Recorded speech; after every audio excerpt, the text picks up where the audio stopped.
Thank you, thank you, Mr. Patel. Just a couple of related questions. One of them is that Pakistan just recently purchased its first oil from Russia.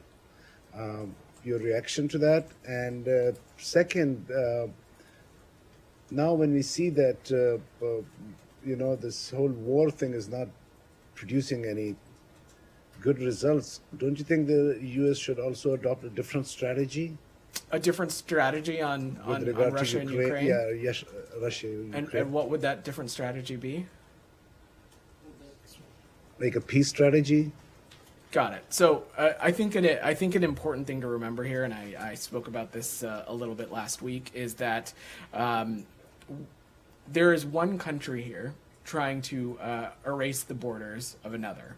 That is Russia. Russia is unlawfully, unjustly aggressing against Ukraine, against Ukraine's territorial integrity and sovereignty.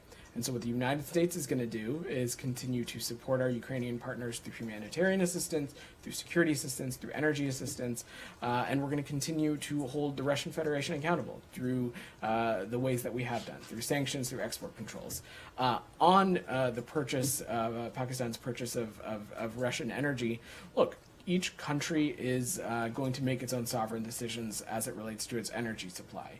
One of the reasons that the United States, through the G7, has been a big proponent of the price cap is to ensure that steps are not being taken to keep Russian energy off the market, because we understand that there is a demand for supply, but we also need to take steps to ensure that Russian energy markets are not turning out to be a windfall for Putin's war machine. And so, again, countries will make their own sovereign decisions. We have never tried to keep Russian energy off the market. One more, please. Sure. Just like my colleague earlier mentioned about the weapons that were left in Afghanistan. So one of the US-funded radio station, Radio Free Europe, had a couple of weeks ago reported that a lot of that weapon has landed in the TTP hands. When I asked Mr. Kirby, he says that that's not the reality, and a lot of the weapons was wasted and are made not to be used. That's correct. So Mr. Kirby version, that US-funded radio version, is not correct, right? That is correct. As the Department of Defense and Admiral Kirby, when he was there, has spoken a great deal about, is that any assets or weaponry that were left in Afghanistan were no longer usable.